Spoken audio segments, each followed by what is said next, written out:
জমানার নবী মুসা ডাক দিয়া বলে, এ আমার উম্মতির দল, এই ময়দানের মধ্যে গুনাহ করছো, জিনা করছো, এমন কে আছো? দাঁড়ায়া যাও।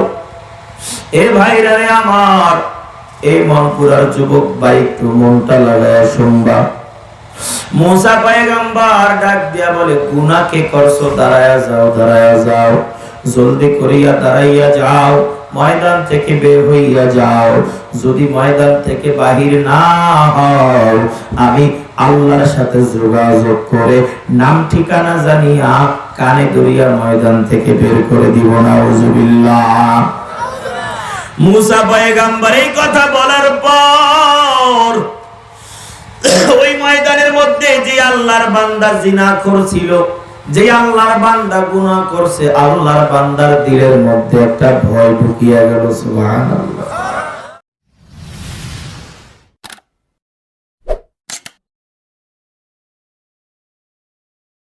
আল্লাহর বান্দা চিন্তা করলো, হায় হায়, এখন যদি আমি দাঁড়াইয়া যাই, তাহলে আমার এলাকার সব মানুষ দেখবে আমি একজন জিনাখোর, আমার এলাকার সব মানুষ দেখবে আমি একজন গুনাহগার।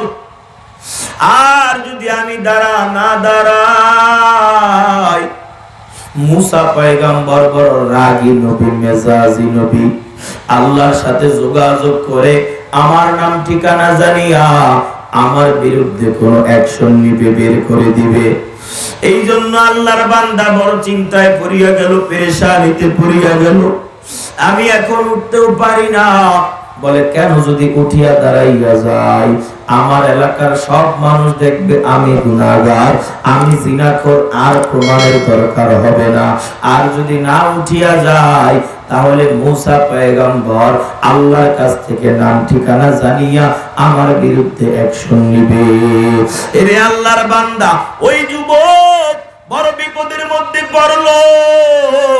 ওই যুবক বিপদের মধ্যে পড়িয়া চিন্তা করলো, এই বিপদের সময় তো আমার মাও কাজে আসবে না, এটা এমন একটা বিপদ, এই বিপদের সময় তো আমার বাবাও কোনো উপকার করতে পারবে না, এটা এমন একটা বিপদ, এই বিপদের সময় আমার সন্তান আমার কোনো উপকার করতে পারবে না, এটা এমন একটা কঠিন বিপদ, এই বিপদের সময় আমার সাথে বিবি তো আমার কোনো উপকার করতে পারবে না।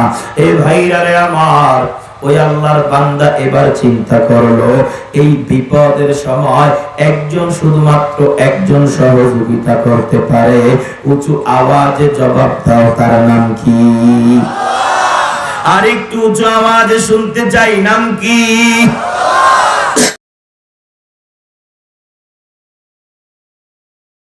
কোন মানুষ যদি বিপদের মধ্যে পড়িয়া যায় আর আমার মালিকের সাথে যোগাযোগ লাগায়া দেয়, এই ভাইরা রে আমার, দুনিয়ার লাইনে তাকায়া দেখবেন, এলাকার মধ্যে যিনি চেয়ারম্যান, তার আপন ভাইয়ের, চাচাতো ভাইয়ের একটা পাওয়ার আছে না নাই? ওই আল্লাহর বান্দা চিন্তা করে, কোন বিপদের মধ্যে পড়িয়া গেলে কি হবে? আমার চাচাতো ভাই তো চেয়ারম্যান আছে, তার মাধ্যমে সালিশটা আমার পক্ষে করায় নিব, ঠিক কিনা? এরে আল্লাহর বান্দা, দুনিয়ার জমিনে এমন কিছু আল্লাহর পাগল পারা বান্দা আছে, যেই বান্দারা বিপদের মধ্যে পড়লেই একজনের সাথে যোগাযোগ লাগায় দেয়, তার নাম কি? এরে আল্লাহর বান্দা, ওই যুবক বিপদের মধ্যে পড়িয়া চিন্তা করলো, হায় হায়, এই বিপদের মধ্যে আমার মা আমার কোনো কাজে আসবে না, এই বিপদের মধ্যে আমার বাবা আমার কোনো কাজে আসবে না, এই বিপদের মধ্যে আমার ভাই আমার কোনো উপকার করতে পারবে না, এই বিপদের মধ্যে, এটা এমন একটা কঠিন বিপদ, এই বিপদের মধ্যে আমার বিবি আমার কোনো কাজে আসবে না, এই বিপদের মধ্যে শুধুমাত্র কেবলমাত্র একজনের কাছ থেকেই সাহায্য পাইতে পারি, নাম আল্লাহ, ঠিক কিনা? ওই যুবক ওই ময়দানের মধ্যে বসিয়া আল্লাহর সাথে যোগাযোগ, সুবহানাল্লাহ, আল্লাহর কাছে হাত দুইখানা গোপনে উঠাইয়া দিল। আল্লাহর কাছে হাত তুলিয়া বলে, দয়ার মালিক, আয় আল্লাহ, আপনি যদি আমাকে এই বিপদ থেকে উদ্ধার না করেন, আয় আল্লাহ, আপনি আবার গুনাহগুলোকে এতদিন গোপন রাখলেন, আপনি আমার অন্যায়গুলোকে এতদিন গোপন রাখলেন আল্লাহ, আয় আল্লাহ, আপনি বুঝে আজকে আমাকে সবার সামনে অপমান করবেন। আল্লাহ, আমার এলাকার সব মানুষ এখানে হাজির, আপনি যদি আমাকে এখানে মাফ না করেন, আমাকে কেউ সহযোগিতা করতে পারবে না। ওই আল্লাহর বান্দা আল্লাহর দরবারে এত পরিমাণে কান্নাকাটি শুরু করিয়া দিল। আমার আল্লাহ তো রহমান, আমার আল্লাহর একটা নাম হলো গাফফার। আল্লাহর বান্দা ডাক দিয়া বলে, আল্লাহ, আপনার নাম তো গাফফার, আপনি তো বলেছেন বান্দা লা তাকনাতু মির রাহমাতিল্লাহ। আল্লাহু আকবার। বান্দা তুই যতই গুনাহ করো, আমি আল্লাহর রহমত থেকে নৈরাশ হইও না রে বান্দা। এ বান্দা, তোর গুনাহ যদি হয় পাহাড়ের সমান, আমি আল্লাহর রহমত হইল আরশে আজিমের সমান। বান্দা, তোর গুনাহ যদি হয় একটা পুকুরের পানির সমান, বান্দা, আমি আল্লাহর রহমত হইল 7 সমুদ্রের পানির সমান। ওই আল্লাহর বান্দা এবার আল্লাহর সাথে যোগাযোগ লাগাই দিল, আল্লাহ, আপনি যদি আমাকে এই বিপদের সময় মাফ না করেন, আয় আল্লাহ, এই বিপদের মুহূর্তে আমাকে কেউ সহযোগিতা করতে পারবে না। আল্লাহ রাব্বুল আলামিনের আরশে আজিমের মধ্যে কান্নার আওয়াজটা চলিয়া গেল। আল্লাহু আকবার। আল্লাহ রাব্বুল আলামিন মুসা পয়গম্বরের ওই মজলিস চলাকালীন অবস্থায় আমার আল্লাহ আরশে আজিম থেকে মুষলধারায় বৃষ্টি দেওয়া শুরু করলো। আল্লাহু আকবার। এবার মুসা পয়গম্বর দেখে, হায় হায়, একই হালাত। আল্লাহ বললেন, বান্দাকে উঠাইয়া না দিলে বৃষ্টি দিবে না, অথচ আমি তো কাউকে উঠিয়া যাইতে দেখলাম না। এমন হালাতে আল্লাহ আসমান থেকে বৃষ্টি নাজিল করলো। কারণটা কি? আল্লাহর সাথে একটু যোগাযোগ করি। সুবহানাল্লাহ। মুসা পয়গম্বর, আপনাদের কষ্ট হইলো একটু বসে থেকে, আমার কিন্তু কষ্ট হইতেছে। বললাম না যে অ্যান্টিবায়োটিক চলতেছে 7 দিন, না কোনো টান দিতে পারি মন মতো, না কোনো জায়গায় যেখানে আমার শেষ করতে মন চায় সেখানে শেষ করতে পারি। এর আগেই দম শেষ হয়ে যায়, শ্বাস শেষ হয়ে যায়। আশা করি আপনারা উঠে যাবেন না। কষ্ট হয়নি আপনাদের? মুসলমান ভাইরা রে আমার, মুসা পয়গম্বর আল্লাহর সাথে যোগাযোগ লাগায় দিলেন। আল্লাহ, আপনি বললেন ওই বান্দা যতক্ষণ পর্যন্ত মজলিস থেকে যাবে না, আপনি ততক্ষণ পর্যন্ত বৃষ্টি দিবেন না।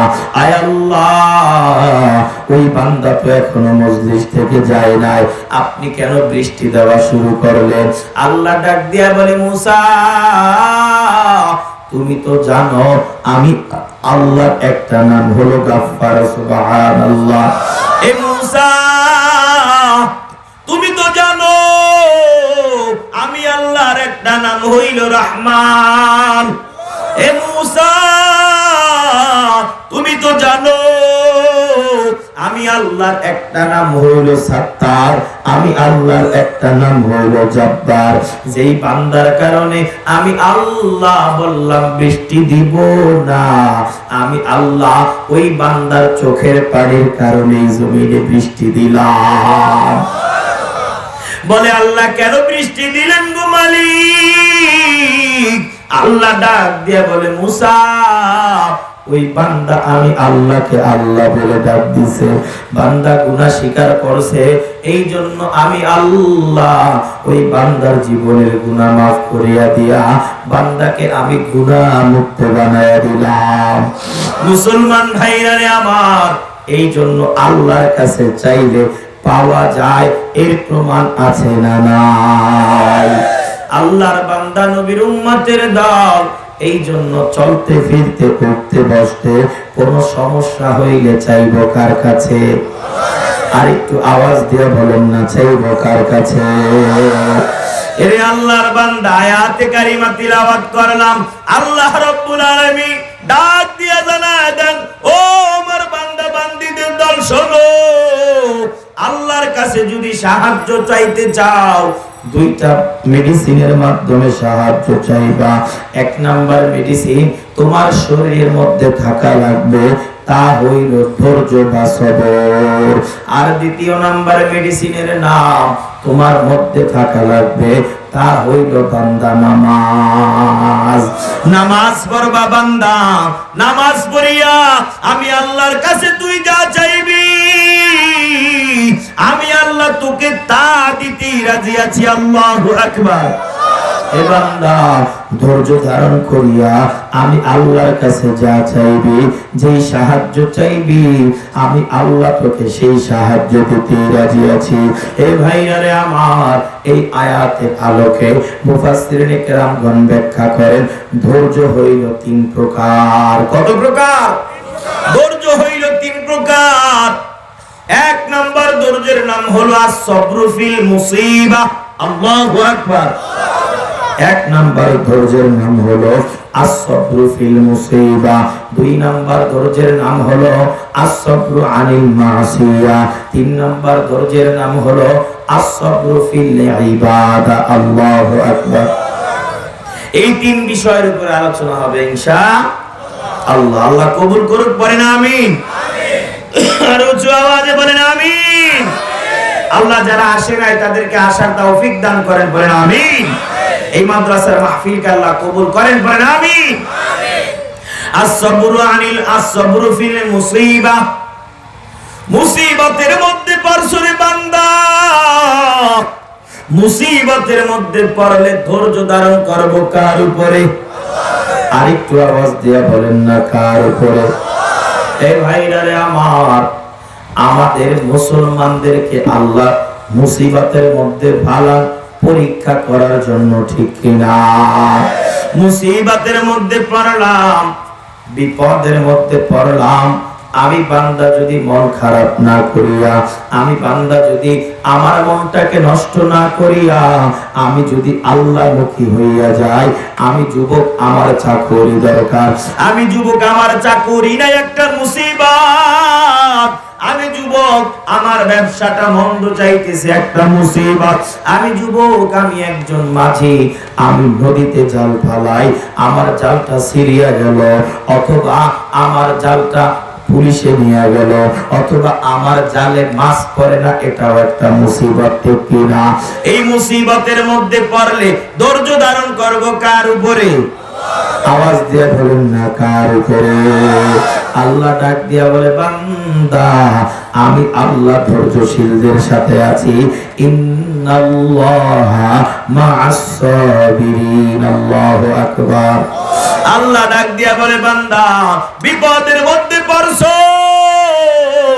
অযথা সময় নষ্ট না করিয়া আমি আল্লাহর কাছে যদি চাইতে পারো, আমি আল্লাহর উপর যদি ধৈর্য ধারণ করতে পারো, আমি আল্লাহ তোমাকে বিনা হিসাবে জান্নাত দিয়ে দিব।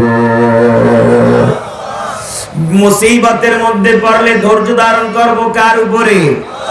এই সবাই নিয়ত ঠিক আছে তো? ইনশাআল্লাহ। মুসিবতের মধ্যে পড়লে ধৈর্য ধারণ করব আল্লাহর উপরে। এই ভাইরারে আমার, এই ব্যাপারে কিতাবের মধ্যে একটা ঘটনা উল্লেখ করেন। বনি ইসরাইলের মধ্যে তিনজন আল্লাহর বান্দা একটা গভীর রজনীতে কোথাও যাচ্ছিলেন। এই তিনজন আল্লাহর বান্দা, তিনজন যুবক, যে কোনো একটা কাজে পাহাড়ি এলাকার মধ্য দিয়ে অতিক্রম করিয়া কোথাও যাচ্ছিলেন, সফরে যাচ্ছিলেন। হঠাৎ করিয়া আল্লাহর বান্দারা যখন পাহাড়ি এলাকা অতিক্রম করতেছিলেন, এমন সময় আল্লাহর বান্দারা তাকায় দেখলেন পরিষ্কার আকাশটা মেঘাচ্ছন্ন হইয়া গেল। আল্লাহর বান্দারা তাকায়া দেখেন যে পরিষ্কার আকাশটা মেঘাচ্ছন্ন হইয়া গেল, এমন সময় কঠিন আকারের ঝড় শুরু হইয়া গেল। আল্লাহর বান্দারা এবার বিপদের মধ্যে পড়িয়া গেল।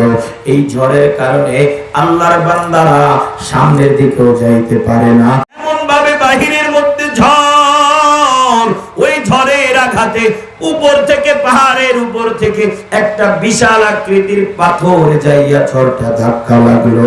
ওই পাথরটা মুহূর্তের মধ্যে গড়াইয়া গড়াইয়া আস্তে আস্তে ওই গুহার মুখের মধ্যে আটকায়া গেল। মুসলমান ভাইরা রে আমার, ওই তিনজন আল্লাহর বান্দা যুবক ওই গুহার মধ্যে আটকায়া পড়লো।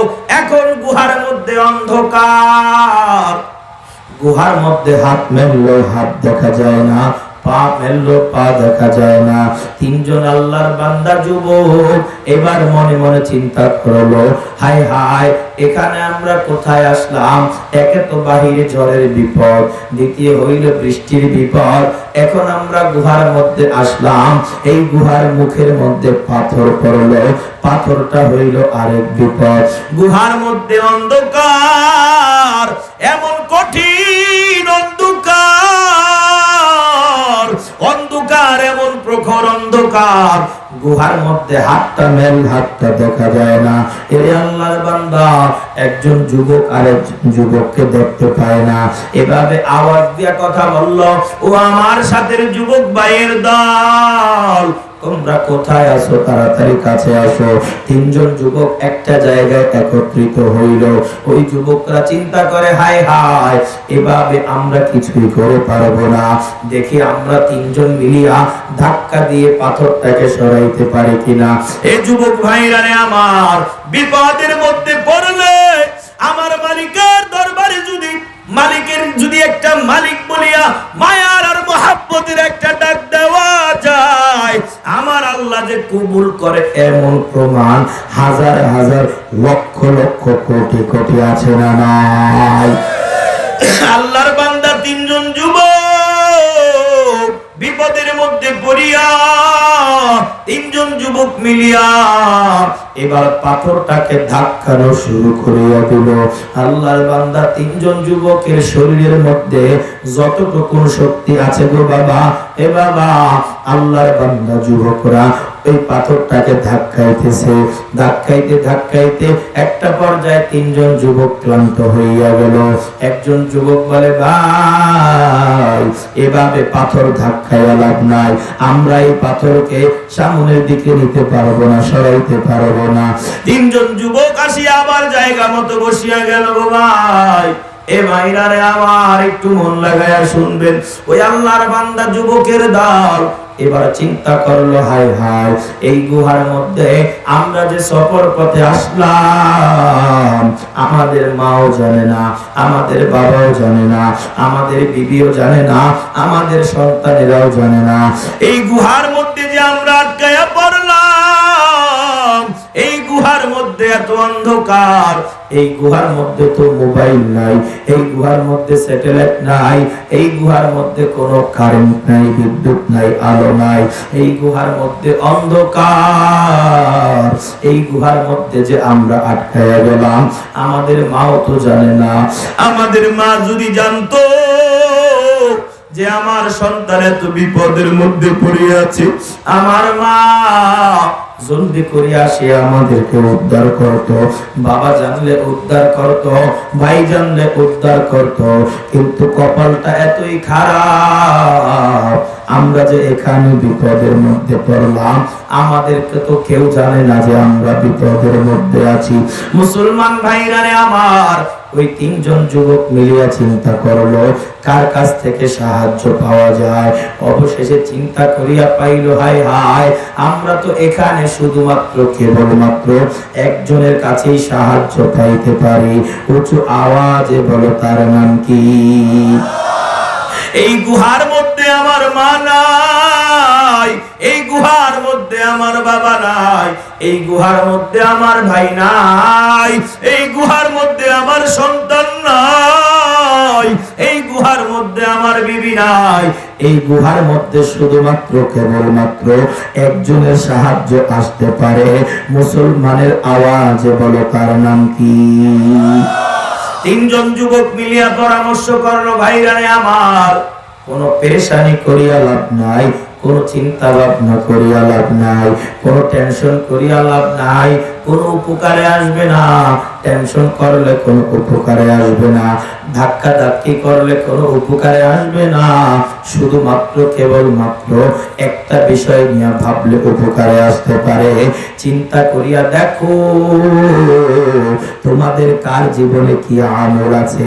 আমার মালিকের দরবারে ধৈর্য ধারণ করিয়া গো ভাই, মালিকের দরবারে নিজের আমলগুলার কথা স্মরণ করিয়া মালিকের যদি একটা ডাক দিতে পারো, আমার আল্লাহ তো এত রহমান, আমার আল্লাহ তো এত রহিম, আমার আল্লাহ আমাদের দোয়াগুলাকে বৃথা দিবে না। সুবহানাল্লাহ।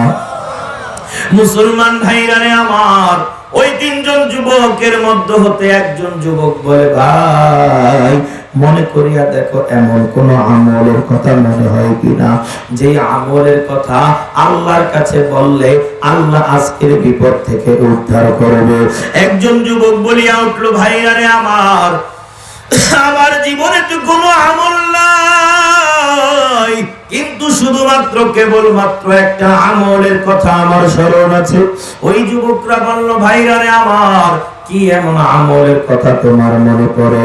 আল্লাহর কাছে জলদি করিয়া বলো, আল্লাহর কাছে বললে আমার আল্লাহ বিপদ থেকে উদ্ধার করবে। ওই যুবক চোখের পানি ফালাইয়া আল্লাহর দরবারে হাত দুইখানা তুলিয়া মালিকের সাথে যোগাযোগ লাগাইয়া বলে, মালিক, আয় আল্লাহ, আপনি জানেন আমি বড় গুনাহগার, আমি গুনাহগার যুবক, আমার কোনো সওয়াব নাই রে আল্লাহ। আয় আল্লাহ, তবে আমার একটা নেক আমলের কথা মনে পড়ে আল্লাহ। আয় আল্লাহ, আপনি তো জানেন আপনার জন্যই নেক আমলটা করেছিলাম, কাউকে বলি নাই, আজকে আপনাকে বলতে বাধ্য হইলাম। যুবক চোখের পানি ফালাইয়া মালিকের সাথে যোগাযোগ করিয়া বলে, মালিক, আপনি তো জানেন আল্লাহ, আয় আল্লাহ, আমার একজন চাচা ছিল, আমার চাচার সংসারটা খুব গরিবের সংসার ছিল। আয় আল্লাহ, আমার চাচা তো বোন একদিন রাতের গভীরে আমার কাছে আসলো, আসিয়া বলে, চাচা তো ভাই আমার, তোমাকে তো আল্লাহ ধন সম্পদ দান করলো, তুমি তো অনেক ধন সম্পদের মালিক। এ চাচা তো ভাই আমার, আমাদের সংসারটা বড়ই কষ্টে চলতেছে, তুমি আমাদের চাচাতো ভাই, আল্লাহ তোমাকে ধন সম্পদ দান করেছে, তুমি যদি আমাদের সংসারের দিকে একটু আর্থিক লাইনে তাকাও, আমাদের চলাফেরা করতে একটু সহজ হইয়া যায়। আয় আল্লাহ ইয়া রাব্বাল আলামিন, ওই গভীর রজনীতে গো মাওলা, আমি আমার চাচাতো বোনের দিকে তাকাইয়া তার প্রেমে পড়িয়া গেলাম। আমি তাকাইয়া দেখি আমার চাচাতো বোনের চেহারাটা কত সুন্দর, আমার মনের মধ্যে নফস শয়তানি জাগিয়া গেল। আল্লাহ, আমি চিন্তা করলাম আমার অসহায় চাচাতো বোন আমার সামনে দাঁড়াইয়া আছে, এই সময় যদি আমি তার কাছে কিছু আবদার করি সে না দিয়ে পারবে না। আয় আল্লাহ ইয়া রাব্বাল আলামিন, আয় আল্লাহ, আমি আমার চাচাতো বোনকে বললাম, চাচাতো বোন, তুমি যদি আমার কাছ থেকে আর্থিক লাইনে সহযোগিতা পাইতে চাও, তাহলে আমাকেও কিছু একটা ফায়দা তোমার দ্বারা হতে হবে। আমার চাচাতো বোন বলল, বুঝলাম না, বুঝলাম না। ও চাচাতো ভাই আমার, বিপদে পড়িয়া তোমার কাছে আসলাম গো চাচাতো ভাই, তুমি আমাকে টাকা পয়সা দিবা ভালো কথা, কিন্তু আমার কাছে তো এমন কিছু নাই যেটা দিয়ে আমি তোমার ঋণ শোধ করতে পারি। আমার চাচাতো ভাই, আয় আল্লাহ, আমি আমার চাচাতো ভাই বোনকে আমার মনের ইচ্ছাটা খুলিয়া বললাম। আমি আমার চাচাতো বোনকে বললাম, ও আমার চাচাতো বোন, তোমাকে আল্লাহ যেই যৌবন দান করলো, আমি তোমার সাথে একবারের জন্য একটু আনন্দ মুহূর্ত কাটাইতে চাই। নাউজুবিল্লাহ। মুসলমান ভাইরা রে আমার, ওই আল্লাহর বান্দা যুবক ওই চাচাতো বোনকে বোনকে কুপ্রস্তাব দিয়া দিল। চাচাতো বোন চোখের পানি ফালাইয়া আল্লাহর কাছে কান্নাকাটি শুরু করিয়া দিল। অবশেষে চাচাতো বোন চিন্তা করলো, হায় হায়, আমার অসুস্থ মা বাবা, অল্প একটু সময় যদি আমি আমার চাচাতো ভাইকে খুশি করতে পারি, আমি আমার যৌবনের সাথী বানাইতে পারি, আমার চাচাতো ভাই আর্থিক লাইনে সহযোগিতা করলে আমার মা বাবা, অসুস্থ মা বাবার চিকিৎসা হবে, আমাদের অসহায় সংসারটা সুন্দরভাবে চলবে। এরে আল্লাহ, আমার চাচাতো বোন হঠাৎ করিয়া রাজি হইয়া গেল। আমি আর আমার চাচাতো বোন একটা ঘরের মধ্যে প্রবেশ করলাম গুনাহ করার জন্য। ওইটা এমন একটা ঘর, আয় আল্লাহ, ওখানে কেউ ছিল না গো আল্লাহ। আয় আল্লাহ ইয়া রাব্বাল আলামিন, ওই ঘরের মধ্যে আমি আর আমার চাচাতো বোন ছাড়া কেউ ছিল না। এমন কঠিন মুহূর্তের মধ্যে মালিক, আমি আমার চাচাতো বোনের সাথে গুনার রাস্তায় আগাইয়া গেলাম। আল্লাহ, আয় আল্লাহ, আমি আমার চাচাতো বোনের সাথে গুনার রাস্তায় আগাইয়া গেলাম। হঠাৎ করে একেবারে ফাইনাল সময় আমি তাকাইয়া দেখি, যখন আমি গুনাহে জড়াইব, এমন সময় আমি তাকাইয়া দেখি আমার চাচাতো বোনের চেহারা থেকে চোখের পানিগুলা টপ টপ করিয়া পড়তেছে। আমি যুবক জিজ্ঞাসা করলাম, আমার চাচাতো বোন, এটা তো একটা যুবক যুবতীর বড় আনন্দের সময়, এটা তো একটা যুবক যুবতীর বড় আনন্দের সময়, কেন তোমার চোখের থেকে পানি পড়তেছে জানতে চাই। আয় আল্লাহ, আমার চাচাতো বোন আমাকে জবাব দিল, চাচাতো বাবা, আজকে অসহায় হইলাম, আল্লাহ তোমাকে কিছু ধন সম্পত্তির মালিক বানানোর কারণে তোমার কাছে আসলাম। অসহায় পাইয়া তুমি আমাকে গুনাহের পথে জড়াইয়া দিলে রে চাচাতো ভাই। হাসরের ময়দানে কঠিন মুসিবতে কি জবাব দিব? আমার আল্লাহ যখন আমাকে জবাব চাইবে, যুবতী রে যুবতী, আমি আল্লাহ তোকে যৌবন দান করলাম, সামান্য অভাবে পড়িয়া আমি আল্লাহর যৌবনটাকে কার কাছে বিক্রি করিয়া দিছ? ও আমার চাচাতো ভাই, ওই কঠিন অন্ধকার কবরের কথা আমার মনে পড়িয়া গেল। যেই কবরের মধ্যে তুমিও আমার সাথে যাবে না, আমার মাও যাবে না, আমার বাবাও যাবে না। ওই কঠিন অন্ধকার কবরের মধ্যে আমার ভাই আমার সাথে যাবে না। ওই কঠিন অন্ধকার কবরের মধ্যে আমার ভাই আমার সাথে যাবে না, আমার মা যাবে না, আমার বাবা যাবে না। ওই কঠিন অন্ধকার কবরের কথা মনে পড়িয়া গেল।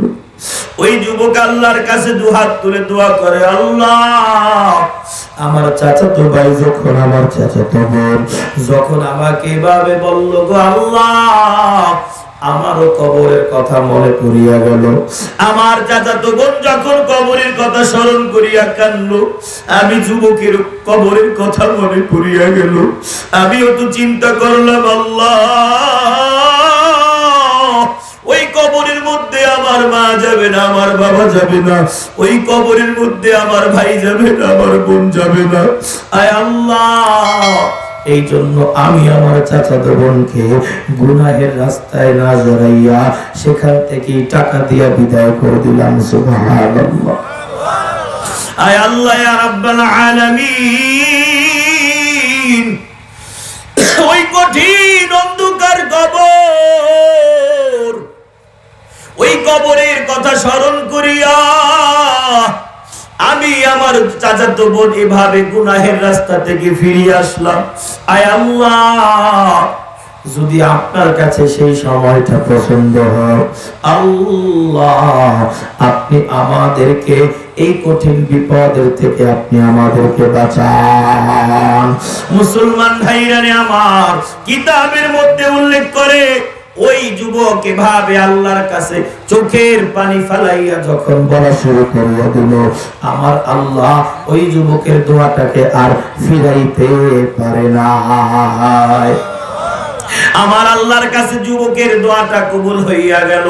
আল্লাহ রাব্বুল আলামিন ওই যুবককে ওই কঠিন অন্ধকার কূপ থেকে ওই পাথরটাকে 3 ভাগের 1 ভাগ আল্লাহ রাব্বুল আলামিন সরাইয়া দিলেন।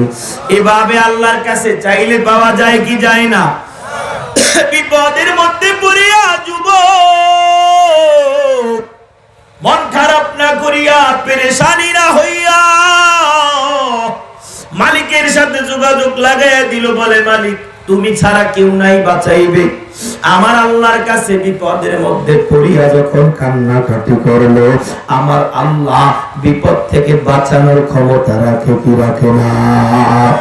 এই জন্য আজকে আমরা যারা গুনার পথে হাঁটতে হাঁটতে জীবনটা নাপাক বানাইলাম, অন্ধকার জগতে চলতে চলতে কলবটাকে নাপাক বানাইয়া ফেলাইলাম, আজকের এই ময়দান থেকে এমন তওবা করা যায় কিনা গো ভাই, যে আল্লাহ গুনাহ করতে করতে জীবনটা নাপাক বানাইলাম, আজকের এই ময়দান থেকে তওবা করলাম, এই ময়দান থেকে বাড়িতে যাইয়াই পর্দা শুরু করিয়া দিব, এই ময়দান থেকে বসিয়াই ফজরের নামাজ থেকে নামাজ পড়া শুরু করিয়া দিব, এই ময়দানে বসিয়াই সুদ ঘুষ রাস্তাটাকে পরিত্যক্ত ঘোষণা করব। আমার আল্লাহর কাছে যদি এমন সাচ্চা নিয়ত করা যায়, আমার আল্লাহ খুশি না বেজার? আওয়াজ দিয়া বলো। আল্লাহ আমাদের সবাইকে কবুল করুক, পড়ে না আমিন। আজকের মাহফিলকে কবুল করুক, পড়ে না আমিন।